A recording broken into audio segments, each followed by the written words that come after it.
My name is Erik Kay. I want to welcome you to this presentation. This is developing web apps for the Chrome Web Store. I am a tech lead on the Chrome apps team. Before we get started, you've seen this in other presentations, but if you don't want to go up to the mic at the end to ask questions, feel free to use this link to go to a wave to ask questions in the moderator or vote up other people's questions. If we don't have enough live questions, we'll go to those. Okay. So before we get going into this, I just want to recap a little bit about what we talked about in yesterday's keynote. First off, we talked about HTML5 and the amazing progress that's been made over the last couple years on that front. Not just in what the capabilities are that have been added, but the adoption by browser makers and how that's going to progress over the next year. We also showed how when you take web apps and really take advantage of all that functionality, how truly awesome they can be, that they can be every bit as good as native applications. And finally, we announced the web store, where we're trying to do our part to improve app discovery, to make it easy for developers to monetize their web apps. And all this together we see as all parts in trying to build and improve the web app ecosystem. Okay. In this talk, I'm going to look at web apps from two different perspectives. We're going to look at it from the user perspective. And for users, it's all about, how can I get better web apps? What's going to make web apps as good as what I'm used to on the desktop or on my mobile device, and how can it be easier to get them? For developers, first and foremost, it's, look, how do I make money doing this? And then, how do I actually build them to start with? I really hope at the end that you're going to come away very excited about the possibilities about what we're doing here, because I certainly am. I think that the net result of all of this should be that end users are going to start getting really great web apps and a really great experience, and developers are going to be making more money, and it's not going to be a lot of extra effort to go do it. So before we get into the meat of it, I want to give one little caveat, which is Chrome's an open source project. And that's a blessing and a curse sometimes. On the plus side, it means that you guys get to see some of this stuff really early on. When we check stuff into the source tree, people see what we're doing, and we literally have reporters that watch our check-ins and look for interesting things and then report on that. So we can't keep secrets for long. So the interesting bit is you get to find out about stuff like this very early on. It makes our life a little bit trickier at times, but that's as it is. But as a result, what you're seeing here is a technology preview. It's going to change, and not all of it's all together, and we don't have all the answers. But we hope to give you an idea of the direction and the motivations behind what we're doing. Okay. So ground zero, from a user's perspective, what are web apps? Well, I think everybody in this room knows, but we know it when we see it, right? It's Gmail, it's Maps, it's Mint.com, it's Pandora. It's rich applications that are built using web technologies designed to run in a web browser, right? Their data tends to be stored in the cloud, and that means it's available everywhere. So your home computer, your work computer, your phone on the go, it's ubiquitous. It doesn't matter what operating system, what device you're using. The web is truly everywhere. But from a user perspective, web apps can be hard to find. The first problem, before we even get to finding them, is just knowing that they exist. Awareness is a big deal. I'm sure you've all had this experience, I have myself, of you've been using some cool web app and you show it to a friend, family member, whatever, and they go, oh my God, what's that? I had no clue that something like that even existed. Why didn't anybody tell me? There's a lot of these things that are out there that just don't get the attention they should. Part of this is because there are no authoritative sources for web apps. There's no place you go that shows you what are the good ones, right? What are the ones that users use the most, that they reviewed the best? What are the ones that are going to help me the most? You heard some examples in the keynote about trying to find your, a particular game that you're interested in, and how the fact that you can find them, but you don't know which ones are, you don't see reviews intermixed, you don't see popularity intermixed. And in fact, it's a little worse than that, in that you'll often see things that are, platform specific or device specific mixed in with the web apps that you're trying to find. So on top of that, the apps themselves don't actually do a lot to help search engines, find them. Part of this is just due to the nature of what is an app. An app is not necessarily content itself, but it contains other content. And often the content it contains is personal, it's private to yourself. So that content might not be crawlable.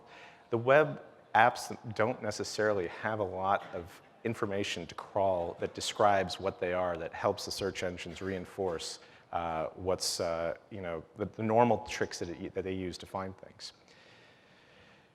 So when you find an app, a web app out there, most of them you'll find are free or ad supported, but occasionally you'll find some that people charge money for. And that they tend to have a pretty poor experience. Part of the reason is because as a user, when you come across, a web form that says, okay, I want to buy something on the web, regardless of what it is, there's an immediate question of trust. First off, who are these guys? Now, a lot of web apps are being built by small, unknown companies. These are things that, people haven't heard of before, and giving over your credit card information, your personal information, requires a certain amount of trust. So there's a hesitation. Should I do this? And you'll lose some number of users just from trust right there. The next thing is that actually filling out your payment information is inconvenient. It can be multiple pages of forms just to be able to buy a really simple thing. And the ironic thing about this is that the cheaper the purchase is, the more likely that those trust and inconvenience issues actually get in the way and make it so you say, I'm not going to bother. It's just a $5 thing or a $10 thing. It's not worth my time.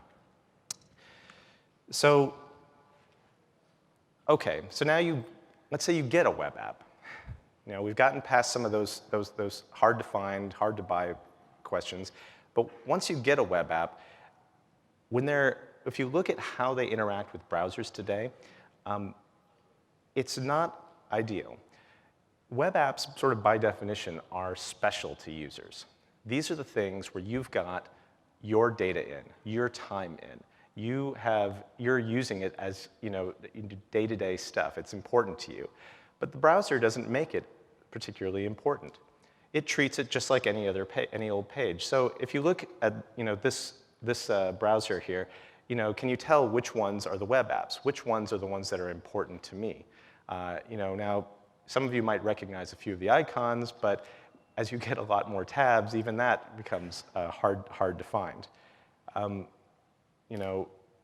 Further, a lot of these apps, if you compare them then to desktop apps, they're missing a lot of functionality that you come to expect. They don't have deep OS integration. They don't have, a shortcut to launch it. They don't have an entry in the taskbar or the dock. They don't have fast app switching. They can't open document types. They don't have access to a lot of the underlying capabilities that you're used to seeing in normal desktop apps. And they're not trusted to use that functionality. And part of the reason is because of the trust model, the security model of the web. The nice thing about the security model of the web is it's set up in such a way so that you can click on a link, any old link, and not really worry too much about it. This is different from desktop applications, where if you run any old desktop application, who knows what's going to happen to your computer, versus with all the spyware and malware and whatever out there. But in general, clicking on a link in a web browser should be safe. You should be able to trust that it does something reasonable. But part of that trust, part of that security model enforces limited capabilities. And in the case where we have web apps that we trust, that we know we want them to do more, the web security model gets in the way of that. Okay, So let's see if we can improve some things. Let me get a demo together here.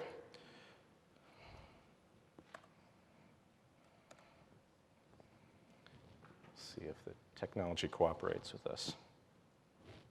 Okay. Right. Okay. So you saw this in the demo yesterday. Here's another take on the Chrome's new tab page. You can see we've got this new section at the top, which is where we show all the apps that you have installed. And prominently, in there right away, we have an icon for the web store. So when you click on the web store, it takes you right in there, and you can start browsing apps. Now, I want to reinforce that. The web store is one click away. We're integrating it deeply into the browser. This is going to be important. So you get to the store, and it has everything you would expect it to have. It has categories. It has search. It has reviews and ratings. It has, you could tell which are the most popular ones. It has promotional areas for things that we think are interesting, and a lot of room to do things like social recommendations or other ways to help you discover apps. But first and foremost, just you can browse. You can see what's new and interesting. And if you see one you like, and you all saw the demo for Darkroom, the keynote, I expect, and were as impressed as I was, so I'd like to get that now. And when I see that there, I can hit buy. And if you take a close look here, you can see what we've got is the purchase is using Google Checkout. Now, this is something that if you have the account, you should basically at this point only have to type in the password to continue, and you'll get the app. Basically, this is a part in reducing buying friction. Trust, it's Google, right? So it's not some small random company you've never heard of. So it's easy to say, oh, if there's a problem, I can go to Google, I can deal with that, they're going to take care of me. And because it's part of this web store, it's not too inconvenient to even set it up that first time, because there's likely going to be more stuff and more reason to come back for repeat purchases. So now you've got this app, and it shows up right in the launcher, and you saw it come in. When we go ahead and launch it, you can see that it behaves a bit differently from a normal tab. There's a few things to take note of here. One is it created the tab on the left-hand side. It created it as a tab with just an icon. The icon's a bit larger than your normal fav icon, so it's a bit easier to pick out and see. We're automatically hiding the toolbar, the address bar. We're giving basically more screen real estate to the app. Now, you can get back to that if you need to, but by default, we're trying to make the app front and center here. Further, let's launch one or two more here, just get those up and see. We'll put up YouTube, and we'll go back and launch TweetDeck. And you can see that each one came in, again, to the left in this sort of separate area. There's a few other features we've got here. One is, let's say I were to launch Darkroom again. What you'll see is that instead of actually creating a new tab like you would typically have with a link that you click on, it actually refocuses the app. It finds it, gives it a chance to respond and to handle that. Again, we're trying to treat the app more like a first-class citizen here. Also, we give the app some control and some say over how it should launch and how it should present itself. So these were all launching in a tab by default, but when I launched tab Plants vs. Zombies, you can see that it jumps straight into full screen mode, which is exactly what you'd expect. A game should be immersive, should take you in, not pull you out. Now, all of this, of course, is under user control. So even though an app might have a preferred way of working, you can decide that you want to treat things differently. Okay, let's pop back to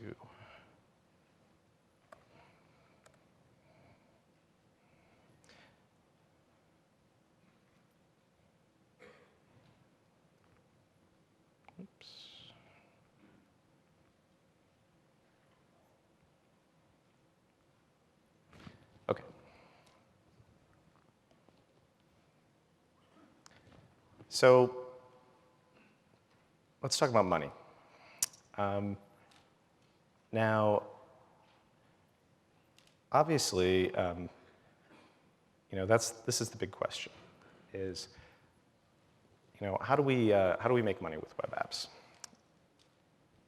As you know, more people are spending more of their time online every day. The web continues to grow. This continues to be the best reach of any platform out there, and it's only getting better. But again, as you know, monetizing web apps is not always easy. Now, probably the easiest way today is to use advertising, and advertising has been great. It's really easy to set up. You just sign up for your account, drop in a little JavaScript on your page, and start getting checks. It's pretty easy on that front. But it may not work for everybody and for all cases. And so we want to provide other options. So for example, it really works best when you have a lot of traffic. It's volume. Advertising is about volume. It's also has, about having low fixed costs to run your site. That's sort of the ideal case, a small shop with a lot of traffic. If you're, say, a large news organization with a lot of foreign bureaus, that's a huge fixed cost to overcome. If you're a small company, getting enough traffic to even pay for your small number of employees is a big hurdle to overcome to attract users. You might have a lot of marketing costs to overcome. And if for whatever reason your costs are high or your traffic is low, you don't actually get to set the price. It is what it is. So you can't tweak the knobs and say, oh, I need to charge more because in order to make my business work. So in order to do that, you really have to charge for it.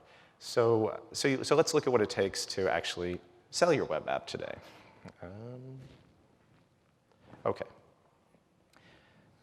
So you can sell it, but there have been a lot of barriers to getting there. First off, it's actually it's a lot of work. You have to integrate with payment processors, choose which one, choose which credit cards you're going to accept, and figure out all the legal arrangements you need to make to take that. Deal with a lot of issues like chargebacks and taxes. If you need to go international, and most of you will because the web is global, international is a whole other ball of wax. You have to have bank accounts in all the different countries and deal with, again, all the local regulations and rules. Now you combine some of that pain, some of those difficulties with the problems I was talking about before, where there's a lot of buying friction for users, and the users can't find you to begin with and don't even know you exist. Your user acquisition costs wind up being pretty high.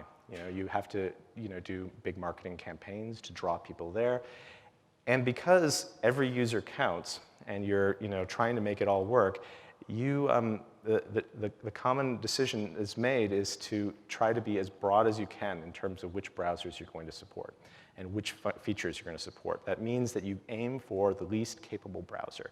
You don't take advantage of all the rich features of the web because you need to reach as many users as you can. We believe the web store can help cut through a lot of these issues. So first off, we're here to try to do as much of the heavy lifting as we can. We want to make the transaction process as simple as we can. We want to handle the licensing and make that really trivial. And the thing about it is that the web is not a closed ecosystem. We don't have a captive audience where you have no choice but to go through us. As I said, you can sell on the web today. There are other options. So we're competing against what else is out there. So we've got to be good. We've got to compete against that and make things smoother for people. So how do you do this? Well, as we've talked about, web apps are really, you know what they are. You build them exactly as normal. Once you've got your app ready to go, you then come and sign up for an account with the web store. Just get your bank account set up, verify your domain ownership, all that kind of stuff. And if you want to sell, if you actually want to charge for your app, you can list free apps in the store as well. But if you wanted to charge for your app, add a little glue code to your back-end web server to talk to our license server. And then create a little bit of metadata to describe your app, your installable web app. And package it up, and upload it to our server, and then you'll be ready to go. So I've just described it, but I'll show you a quick walkthrough of what it looks like today. Now, for those of you who have built a Chrome extension, this is all going to look really familiar to you, and that's not an accident. The web store is actually built on the same technology that we used for the extension gallery, and in fact, the extension gallery will turn into the web store. What this means is that you're going to be able to sell themes and extensions as well as web apps. But for those of you who haven't seen this, basically you have your little zip file of metadata, you upload it, you get to a little page that sort of shows you what your layout is going to look like. You set your icons, some descriptions, you pick a category, you upload some screenshots, maybe a link to a YouTube video. Then you say publish, and then it's live. Now, we're talking minutes, not days, weeks, months. In most cases, our aim, and this is true with the extension gallery today, in most cases, our aim is for approval to be automatic. We obviously have legal requirements and issues and policies where we have to potentially take things down due to local laws and whatnot. But in general, things will get up and published without direct manual intervention. So Chrome users, as you saw in the keynote the other day, have been growing pretty fast. We're over 70 million active users, and it's continuing to grow. Now, Chrome is integrated with the web store, right on the main page. As you have heard, with our auto-update mechanism makes it so that people are all pretty much running the latest versions of Chrome very quickly. As we get these things out, everyone's got the latest stuff.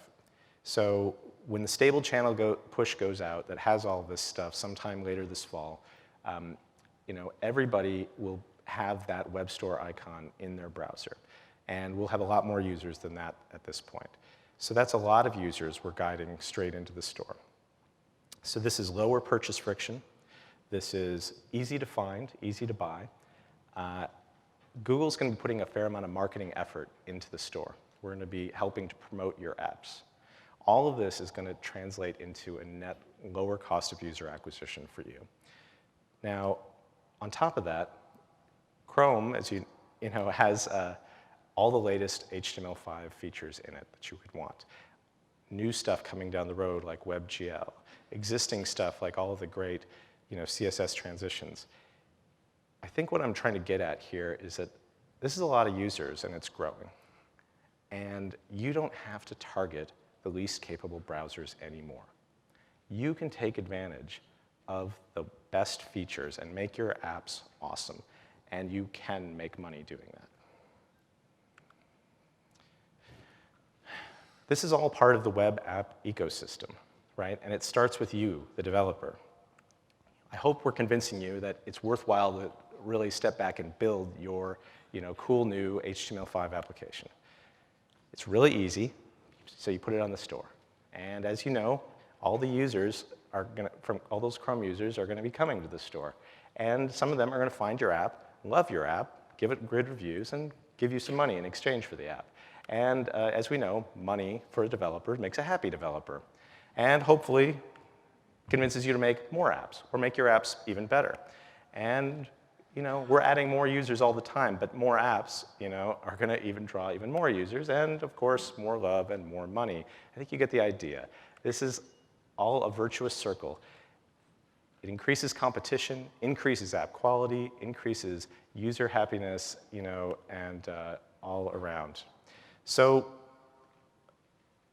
I didn't go into too much detail yet. Let's dive into a little bit of the nuts and bolts of what goes into your actual app. Now, any web app can go in the web store today. If it runs in Chrome, built just using normal HTML, Flash, whatever, you could package it up and put it in the store. However, we think you should do more than that, right? We think you should be trying to take advantage of the great new features of HTML5 and CSS3 and all of the other amazing features that are out there. There's a lot of them. And if you haven't gone to see the HTML5 talk that happened yesterday, I encourage you to check out the video. There's another talk later today that's going to talk about some of the features. I think there's a session going on right after this at the Chrome Hack Alcove where you can walk through some of the cool HTML5 stuff that you can do. If you haven't played around with this stuff, definitely dive in and see what you can do. You saw some of the apps in the keynote, but I think we're really just scratching the surface of the level of polish and performance. I'd like you to, though, not think of this as just a feature checklist, right? This isn't just a, oh, I should add this feature, I should add that feature. We need to step back as web developers and think more like, the way desktop app developers think. It's about polish, it's about performance, it's about all these little niceties that make it feel rock solid. How can we make these great apps? Deal with offline, maintaining state, make it fast. Chrome team are very passionate about speed, and we hope to pass on some of that passion to you as well. We really need to set a higher bar for the quality and feature set of these apps. And if you don't, other people will. And competition will be fierce there. So once you've made your app, we now want to make it an installable app, an installable web app. So to do that, we create a little bit of metadata, and that gets packaged up using the Chrome extension system. You don't have to worry about that. We do that all for you on the web store. If you want to sell your app, you do a little bit of glue to integrate with the license server. So, and then you're ready to go. Now, so let's actually show this in action.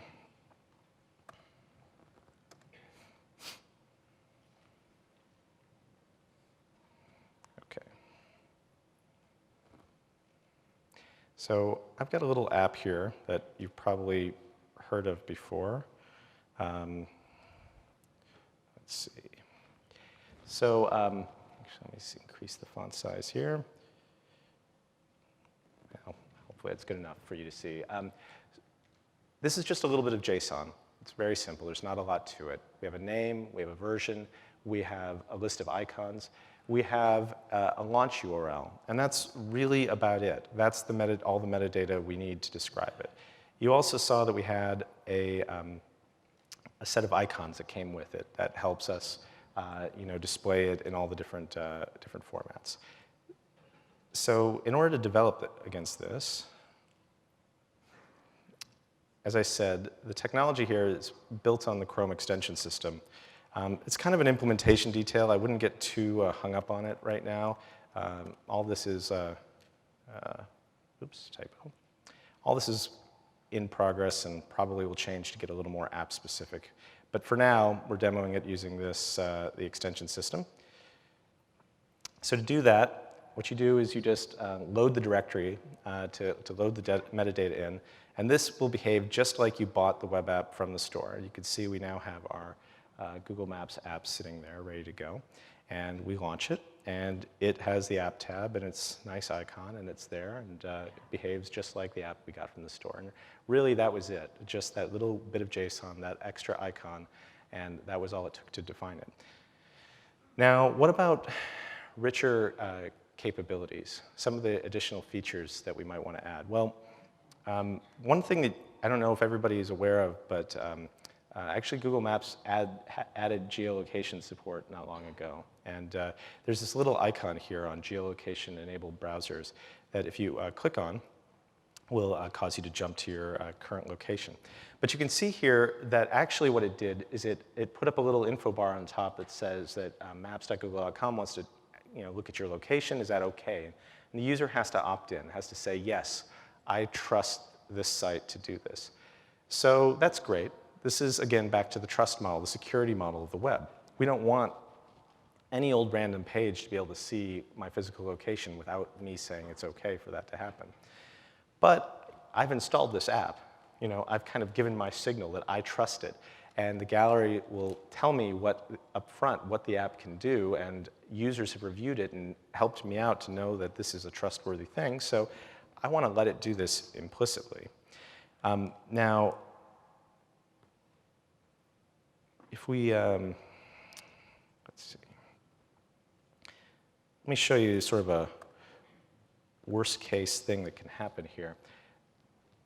With geolocation, maybe it was all right. it might have been all right to say, let me ask. I understand geolocation. Geolocation makes sense. But what about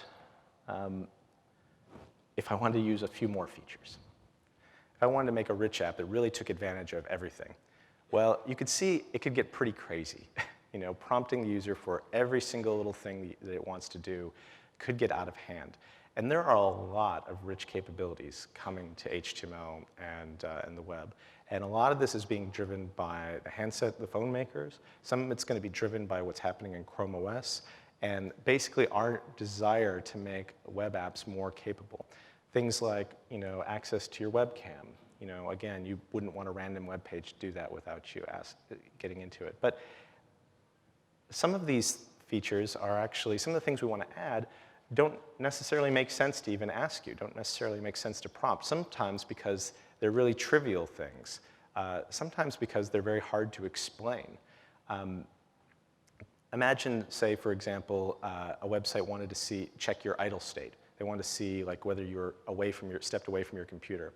This would be really useful if you wanted to make a web-based instant messaging client, for example. But that could be privacy invading. But that's kind of a hard thing to explain in a little info bar, a little dialogue. If you can imagine your average user getting something that says, hey, this website wants to get access to your idle time, is that okay? You say, well, I don't know, whatever, maybe. Or what if they want to access your pasteboard? That seems safe. Well, there's some security ramifications of that, but it's, again, something you might not want to try to explain.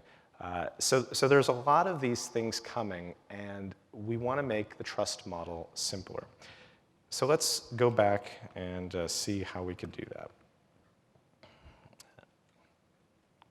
Let's see.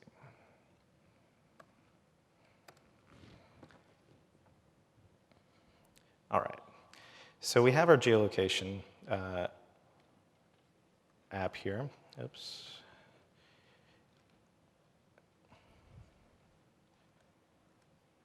Let's see. Sorry.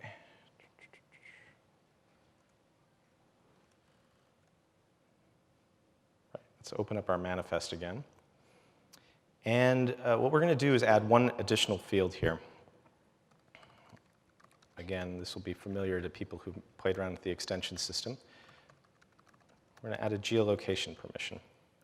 So this is basically declaring up front that I want my app to be able to use the geolocation functionality.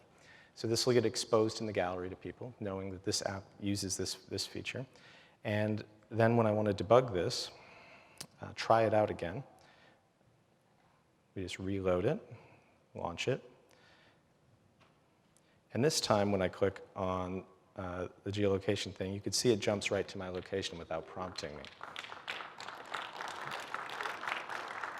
So we think this model of sort of having a user be able to trust an app and say, yes, this app is something that I like and that I use and I want to be more capable, is much more intuitive.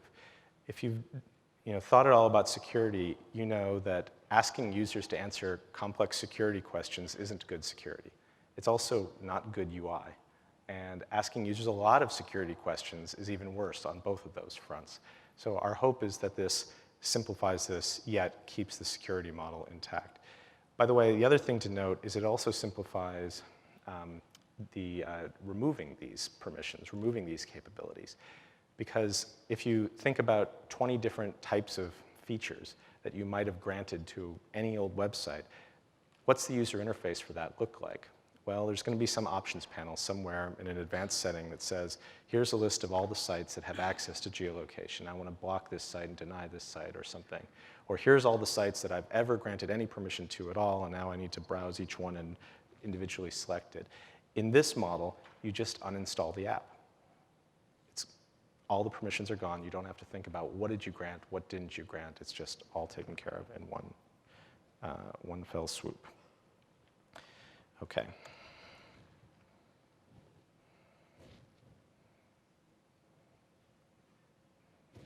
Sorry, 1 second.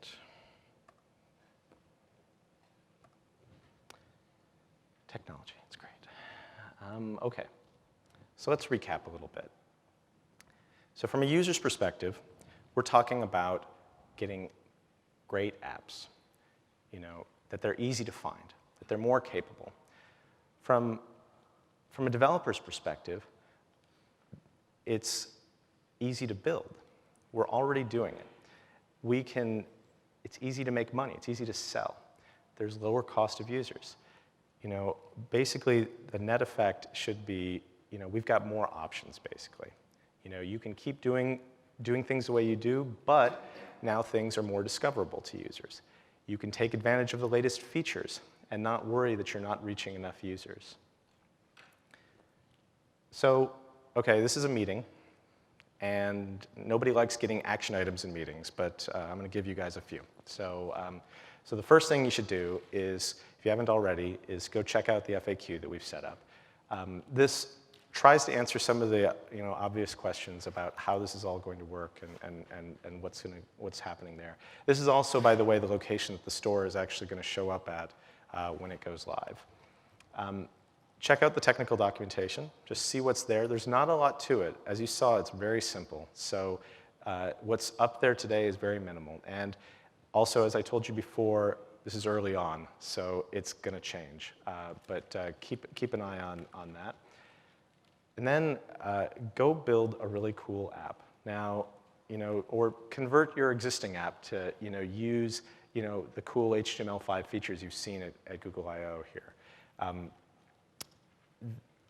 Basically, the clock is sort of ticking on the store now, and I think this is a good opportunity to get in early. We're going to have a developer preview where you're going to be able to upload stuff and play with the store sometime later this summer. And in the fall, it's going to be open up for consumers. So this is all going to come pretty quickly. It'll be here before you know it. And so if you don't start on your app now, you'll miss the initial launch on that front. And join the discussions. Now, on the docs and FAQ sites, we've got some links to some mailing lists, but there's already plenty of Chromium, just general mailing lists. We love getting community involvement. As an open source project, we have a lot of external contributors. We have IRC channels. All of our source is checked in the public. So you can all check all this stuff out and get involved personally. If you want to influence the direction that we're headed, if you want to change some of the things, if you think we're making some stupid decisions here and there, we love to hear it. And it's not just about the web app and the web store stuff. It's about anything. Like, if you're not convinced that HTML5 has everything you need today, let us know about that too. We want to know what it takes to make, what you need to make your apps as good as or better than desktop, mobile, native equivalents. So once again, I think we've got a little bit of time for questions. So if you want to ask live questions at the mic, that's fine. Or we could check out the wave as well if we don't have enough live questions. Sure. So yeah, thanks for the presentation. Very interesting. So there's another company that has a slogan, there's an app for that. And what my question is the technology is really interesting, but I'm still not convinced that people are going to go to Chrome and try to buy apps. So can you talk a little bit about what marketing initiatives are going to be made available for, like, obviously, this other company, they put marketing out there that push people to go to the App Store. Sure. What is Google going to do to promote apps and to make it, because I still use Firefox as my primary browser, and so if I'm that way and I'm a developer, I feel like a skepticism that people are going to actually go to Chrome and want to buy stuff and know that it's even there. Sure. Well, I appreciate that. Yeah, if it's too early to talk about any detail, probably the specifics of our marketing initiatives is probably the one that we're least equipped to go into specifics about right now, unfortunately. But I think the big take-home point is that this is an important initiative for us. It's something that we take very seriously. And you hit on another issue, which is just Chrome adoption in general. And this is also something that Google is very committed to, and we are spending a lot of effort, not just on marketing, but just on putting our money where our mouth is quality-wise. We're continuing to up the bar performance-wise, quality-wise with the browser, and we think that on that front, actions speak louder than words. But yeah, we definitely want to drive more users into Chrome, into the web store. The other thing is that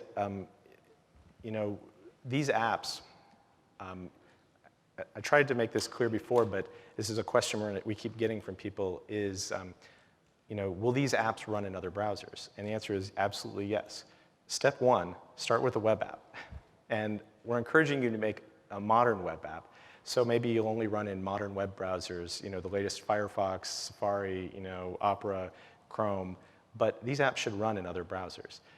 All we've done is package up some metadata to make it an installable web app that makes it a little bit better experience, a little bit more integrated in with the browser. That doesn't change the core functionality of the app. The app will still work. Likewise, if you buy the app, that app should still work, in other browsers. Are the apps going to be able to be synchronized between my browser, my Chrome in Linux and my Chrome in Windows on different computers? Yeah, absolutely. I missed that earlier. I meant to say that when you buy an app, it's tied to your account and will be synced just like other things are synced with the synchronization features that are built into Chrome. And just another question. Are we going to be able to sell extensions as well as apps? Yes, extensions and themes as well as apps. So dovetailing with that, other browsers that offer extensions, since it's open source and open, are you guys going to or have thought about allowing extensions from other browsers to be sold within this store? It's a good question, and I'll just be honest and say we haven't talked about it. I don't know if there's any particular aversion to it, but since we haven't talked about it, I'd just be speculating right now about what we decide. Okay, and just let's assume that is the case. Go with me on this. Would you guys allow a programmatic API that would allow the importing of a massive number of extensions? We've actually had that question before, and I think it would have to be sort of a one-off kind of thing.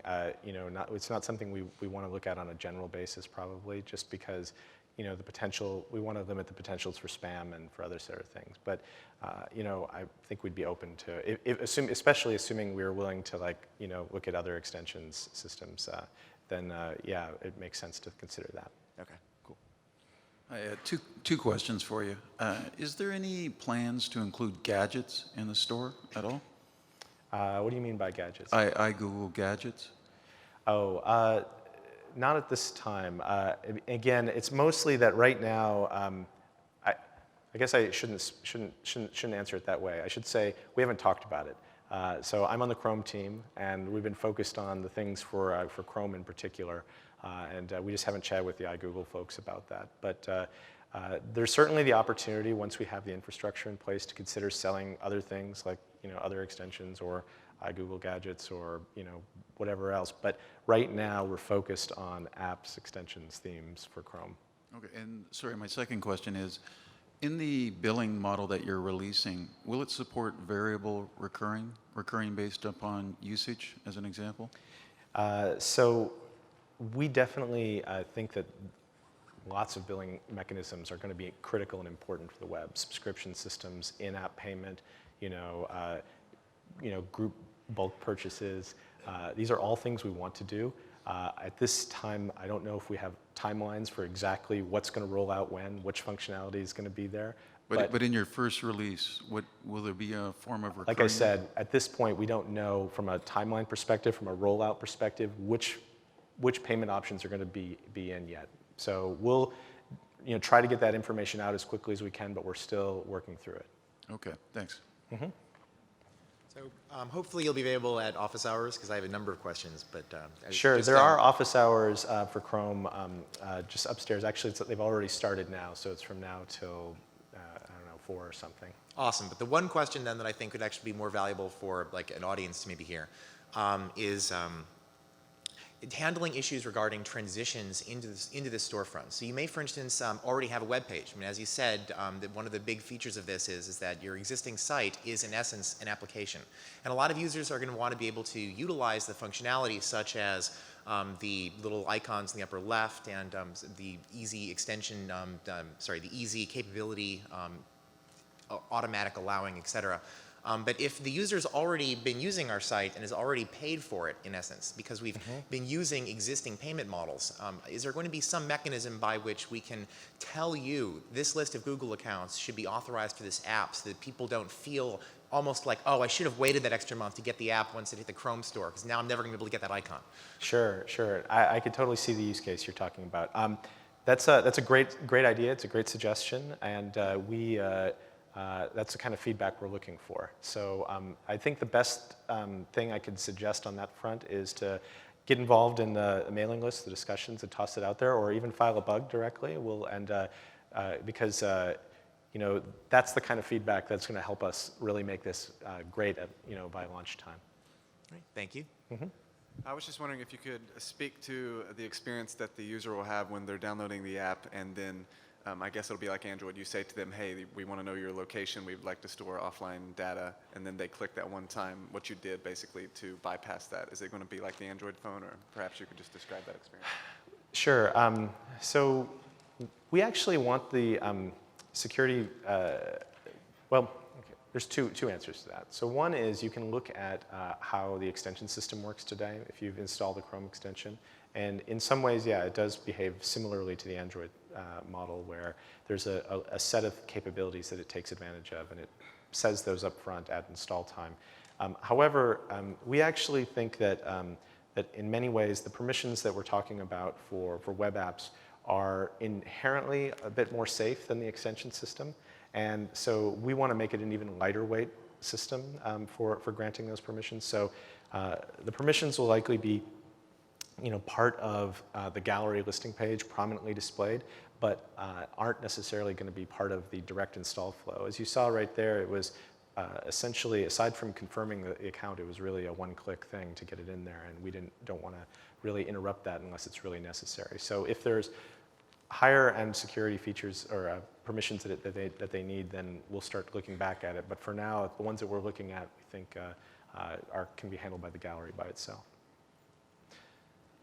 Now the payment question. Do you have any plans to allow alternative billing relationships between a developer and a consumer, or do you have plans to make the checkout mandatory? Right, that's a great question, and unfortunately I can't give you a good answer on that right now. A lot of the, I know this is kind of a frustrating non-answer, but a lot of the details about the payment mechanisms and the legal agreements and the contracts and all that stuff we're too early on to get commitments. We definitely have ideas and about how we want it to go, but until we get them a little further along, it's probably not a good idea to share half-finished ideas. And so we're going to try our best to get you the answers as quickly as we can, but keep an eye out for that. All right. For mobile apps, there's everybody knows you go to an app store or market to get the apps, but for browser, for Chrome, App Store apps which are accessible otherwise also. So how do you ensure people get directed to the Chrome App Store for that, or what will happen if I directly go to the website instead of discovering it through the Chrome store? Sure. And then how will the purchasing experience then extend to other browsers? That's one detail we're also missing. Sure.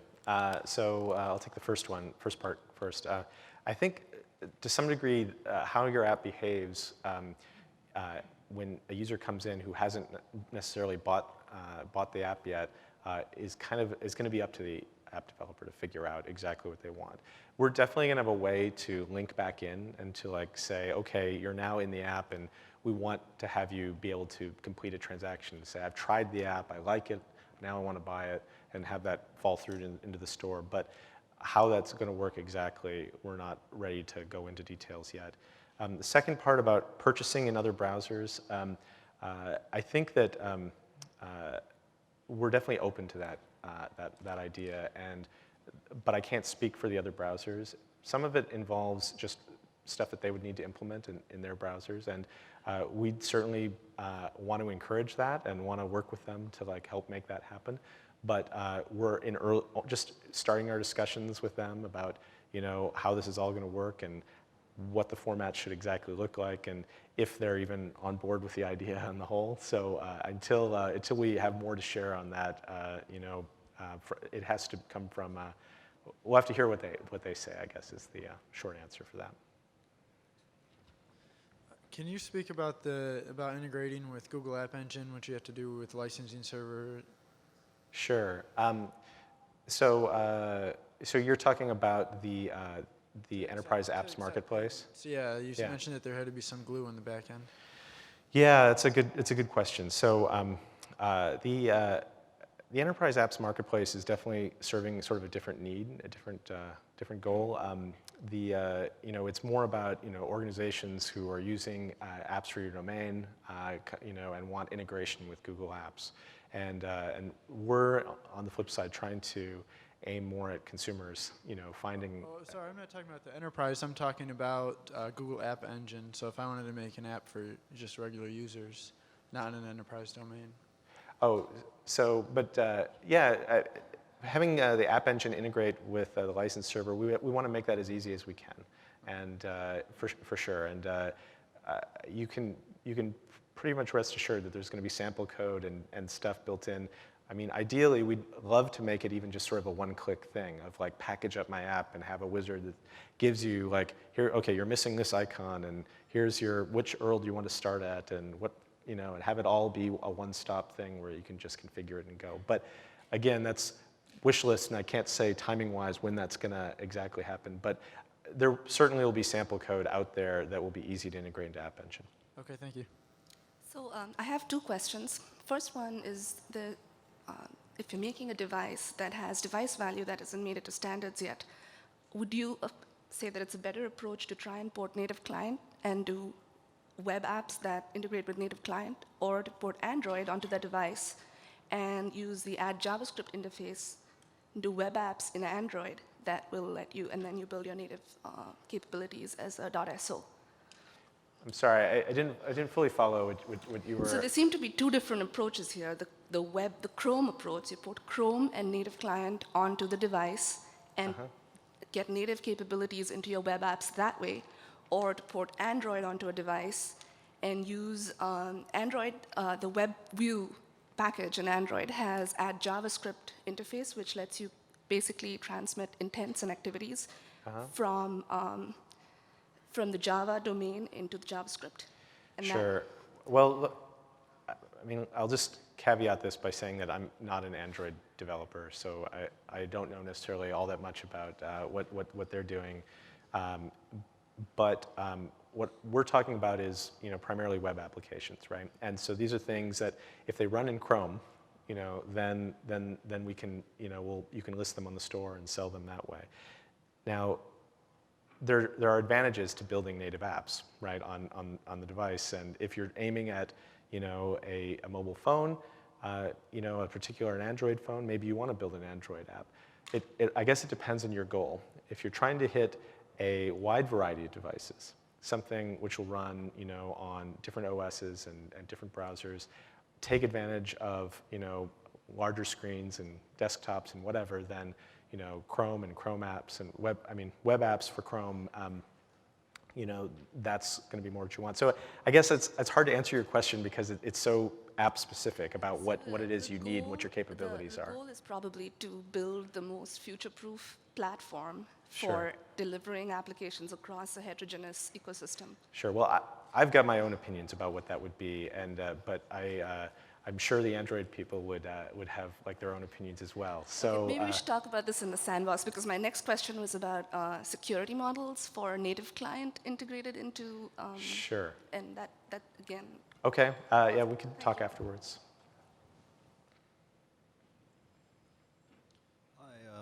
Hello? Yep. We have applications in .NET that are enterprise, and we're thinking about making a small, basic version of that for the using the Google platform, and we want to give it the same look and feel. How do you suggest we go about doing that? Well, without seeing your app, it's okay. Basically, the question was, I've got a native app and a .NET app, and how do I make it as polished as using the web? And without seeing your app, I can't give specific advice. It's actually it's a web-based app in .NET. Oh, okay. So when you say a web-based app in .NET, you mean the server side is .NET, or? Yeah, the server side is .NET. Sure. Well, so the server side shouldn't impact the client look and feel. You should be able to use all of the CSS, all of the HTML5 tags you need from ASP.NET. I would say just, take a look into some of the latest CSS standards, some of the latest HTML5 stuff. There's a really nice online book, Dive into HTML5, for example. It has a good primer on some of the basics there. But there are a lot of great tutorials out there about using the video tag and using it. It depends on your app, but I would also recommend to go check out the presentation that I mentioned earlier that happened yesterday about, there's an HTML5 presentation that actually shows it from this perspective of how do I make an app that's really great, that looks really polished, that looks like a native app, and has a lot of the cool features. And so there's going to be video of that posted if you missed it. So Can we also interface with our database using the Google Chrome Web Store? I'm not sure what you mean by your database. We have a database already in SQL for the enterprise app. Can we link it when we make the Google? So the web app doesn't change. If your web app talks to the database, it's the same web app. So it's just a little bit of extra glue to make it an installable web app. But the web app itself is exactly the same. So if it can talk to the database today, that's fine. And as an enterprise app, it means that when the user downloads it, presumably there's some configuration that's going to be needed. Maybe we should talk offline about that. Okay. Okay. Thanks. Yeah. Hi, I got two questions. The first one's going to be the easy one. Are you guys going to take a cut of the purchases through the web store? So basically, I think the answer to that right now is we're going to be very similar to what you're seeing in other web stores, and other app stores out there. I'm hesitating just because we don't have specific numbers to share right now, but you can expect a similar arrangement to what's common out there. Okay. So second's a little more complicated. Is there a DRM model? If so, is it client side? So are the web apps encrypted client side, or is it server side? So you do that somewhere on the. So basically, can someone just copy the web app and essentially, really, what are you selling? Are you just selling basically the traffic, like? Sure. So DRM is on the server side. So basically, the licensing, your web app will talk to our license server to verify that this user has in fact, bought the app, and so that you know that. I think that for pure, it's possible to package up things that are purely offline, like extensions, for example. And for those, any kind of protection we put in is likely to be along the lines of keeping honest people honest, as opposed to some massively complicated DRM system. Our general take, especially as an open source project, is that complicated DRM doesn't work, and that people who want to bypass it can bypass it. So the idea is that if you do anything on that front, is to make it so it's a simple hurdle so that people know that they're copying it against your intentions. And that as long as that's the case, then the people who are going to bypass it anyway will do so. The people who say, oh, I didn't realize, won't. Yeah, I get that. So on the server side, we're going to have some kind of server to hit to authenticate the client requesting it, and would that be tied to the browser or also an account or a unique ID or Basically, it'd be tied to a user ID of some kind. So the license server, we don't have a lot of details to share right now, but it's going to be based on open standards, things like OAuth and OpenID. So there'll be some user token behind that. All right, thank you. All right, it looks like we're out of time here anyway, so no more questions. But thank you all for coming.